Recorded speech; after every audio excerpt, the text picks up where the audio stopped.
করে করি একবার দেখুন। আজ আলু দিয়ে খাসির মাংস করব, তার জন্য দেখুন আলু কেটে নিয়েছি, খাসির মাংসটা আছে, পেঁয়াজ কেটে নিয়েছি, কড়াইয়ে তেল দিয়েছি, আলুগুলো ভালো করে ভেজে নেব। আমি এখানে মশলাগুলো বেটে নেব। এখানে শুকনো লঙ্কা নিয়েছি, জিরে নিয়েছি, আদা রসুন, এখানে টমেটো নিয়ে নিয়েছি, এগুলো সব ভালো করে মিক্সচারে পেস্ট করে নেব। গোটা মশলাগুলো আমার সব বাটা হয়ে গেছে। এর মধ্যে হলুদ লবণ দিয়ে দেবো আর একটু ধনে গুঁড়ো। আলু তুলে নিয়েছি, পেঁয়াজ দিলাম, তারপর চিনি দিয়েছি।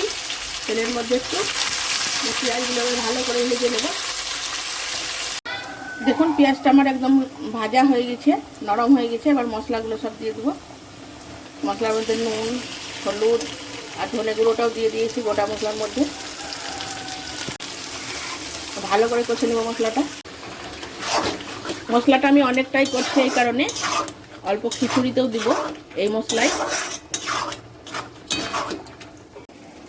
মিট মশলা গরম মশলাটা দেখুন আমি জল দিয়ে একটু গুলে নেব।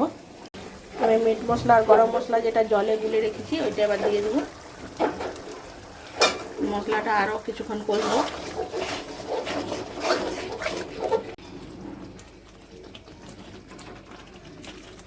মাংসগুলো দিয়ে দিচ্ছি, ভালো করে কষে নেব। দেখুন মাংস থেকে অনেকটা জল বেরিয়েছে, এই জলটা পুরোটা মারতে হবে, তারপরে জল দেওয়া যাবে। এখন কষতে হবে অনেকক্ষণ ধরে।